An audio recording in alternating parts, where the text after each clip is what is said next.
బాబు కొద్దిగా బయట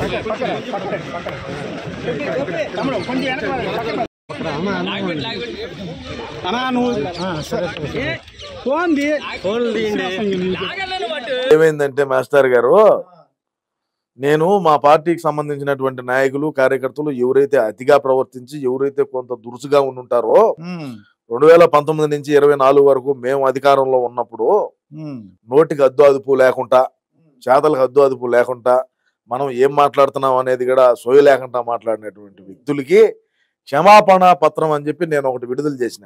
మా యొక్క పార్టీలో ఉండేటువంటి మండల స్థాయి నుంచి కన్వీనర్లకు మొత్తం పంపించిన, జిల్లా స్థాయి అదేవిధంగా రాష్ట్ర స్థాయి నాయకులకి అందరికి పోయింది.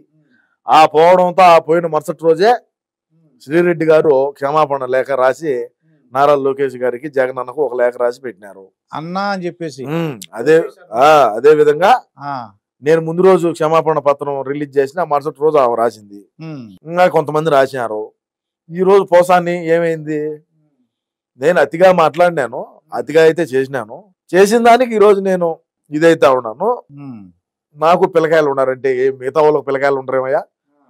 అప్పుడు గతంలో ఈ కూటమి ప్రభుత్వం ఏదైతే జనసేన ఈ తెలుగుదేశం పార్టీ ఏదైతే ఉండదో వీళ్ళకు లేరా కుటుంబం, వాళ్ళకి లేరా బిడ్డలు, వాళ్ళకి లేరా ఫ్యామిలీలు, వాళ్ళకు ఉన్నారు కదా.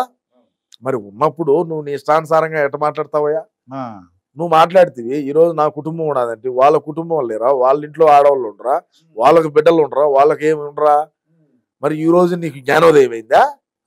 ఆ రోజు అంటే నీకు కుక్కకి వేసింటే కుక్కకి పెడిగ్రీ వేస్తాము, పోసాని గాడికి ఏదో పదవి ఒకటి ఇచ్చారు సినిమాలు నందులకు సంబంధించి, ఏదో సినిమాలకు సంబంధించి. దాంట్లో ఏమో నెలకేమో 3.5 లక్షల జీతం దొబ్బుతీవి. ఇప్పుడు మొన్న సినిమాలు ఏమి లేవు, సినిమాల్లో ఎవడు క్యారెక్టర్ ఇచ్చేవాడు లేడు, ఒక ప్రెస్ మీట్కు ఇంత తీసుకొని మాట్లాడుతీవి. ఆ ప్రెస్ మీట్ కూడా ఇప్పుడు దేకేవాడు. ఆ ప్రెస్ మీట్ కూడా అన్న ఏంటంటే అధికారంలో ఉంటే ఆ జగనన్న అనేటువంటి వ్యక్తి ఎప్పుడు కూడా ఎవరికి ఆర్థికంగా సాయం చేయడు. నీకు ఒక పదవి ఇచ్చాడు, గవర్నమెంట్ లెక్క నీకు అలర్ట్ చేస్తాడు, గవర్నమెంట్ డబ్బుల్ని నీకు జీతం రూపంలో నీకు ఇచ్చాడు. ఏమి ఇంట్లో ఏమి తెచ్చిచ్చేది ఏమి ఉండదు. తిరుమల హుండీలో వేయటము, అన్న దగ్గరికి డబ్బులు వేయటము రెండు ఒకటే. అది ఇప్పుడు ఇంక ఇచ్చేవాళ్ళు లేడు కాబట్టి వీడు మరగడం. కుక్క ఏంది పెడిగ్రీ వచ్చే మరుగుతుంది. దీనికి పెడిగ్రీ వేయకుంటే ఏమవుతుంది, అది అలిగిపోయి కూర్చుంటుంది ఇంట్లోనే.